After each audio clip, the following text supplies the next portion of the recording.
Il est 7h47. L'Agence du médicament a rejeté la demande d'autorisation d'anticorps de synthèse contre le Covid-19. Odile Duvaux est avec nous, médecin, directrice générale de la start-up Xenotera. Bonjour Odile Duvaux.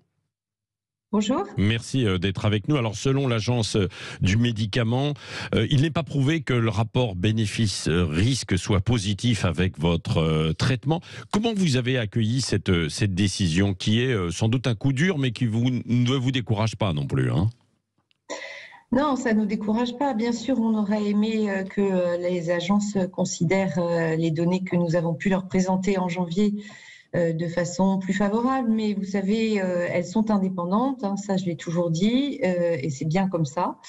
Elles ont pris une décision en fonction des données limitées dont elles disposaient.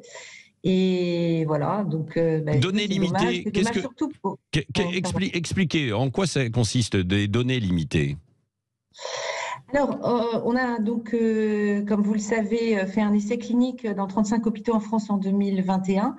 Et malheureusement, dans les participants, dans les patients qui ont participé à cet essai clinique, il y en a une partie qui n'était pas au stade adapté, entre guillemets, si j'ose dire, de la maladie, c'est-à-dire qui était déjà trop grave pour que des anticorps puissent leur bénéficier.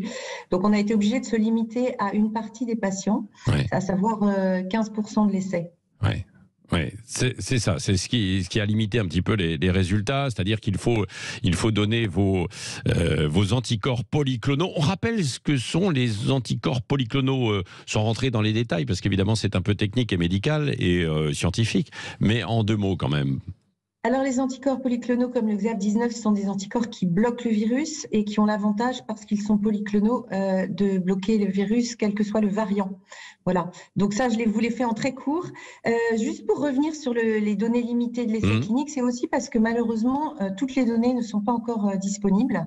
Et donc, nous avons dû réduire le champ, j'allais dire, de la proposition d'indication à cause du manque de disponibilité de ces données.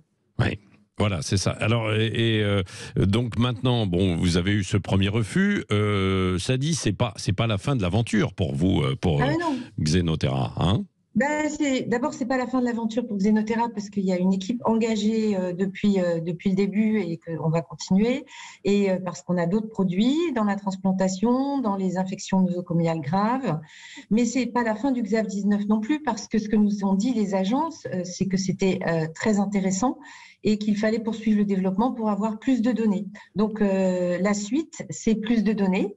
Donc ça va être de 2 façons. D'une part, avec un essai européen qu'on va continuer, et puis d'autre part, avec une analyse plus approfondie des données de l'essai français dès que nous en aurons la disposition. Oui. À quel terme, alors, vous aurez de nouveaux résultats éventuellement avec le fameux XAV ? Alors ça va dépendre de la suite de nos discussions avec les agences. Nous espérons faire valoir un scénario qui permette d'aller relativement vite, parce que vous savez qu'il y a aujourd'hui des milliers de patients qui sont hospitalisés, et dans ces patients qui sont hospitalisés, qui rentrent à l'hôpital toutes les semaines, eh bien nous considérons qu'il y en a probablement la moitié qui pourraient recevoir du XAV19 pour aller mieux.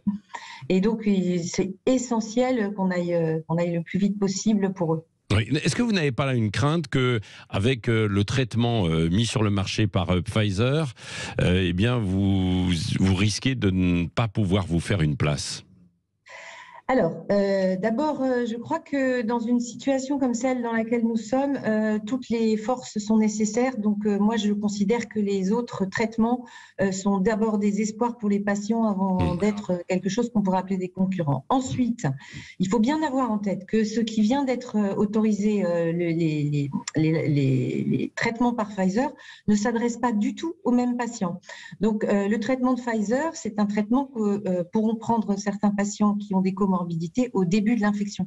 Nous, on s'adresse aux gens qui commencent à s'aggraver, c'est-à-dire plutôt vers le 6e jour de la maladie. Eux, ils sont dans les 5 premiers jours. Donc, bien sûr, s'il y a moins de patients atteints au démarrage, il y en aura moins en aval, tant mieux, il y aura moins de monde dans les hôpitaux, c'est très bien comme ça, vous savez. Nous, on a des demandes tous les jours du monde entier, donc tant mieux s'il y a moins de besoins en France, on pourra donner du traitement à plus de gens ailleurs. Oui, merci beaucoup Odile Duvaux, donc directrice générale de la start-up Xenotera, société nantaise de biotechnologie, et on va continuer de vous suivre, évidemment.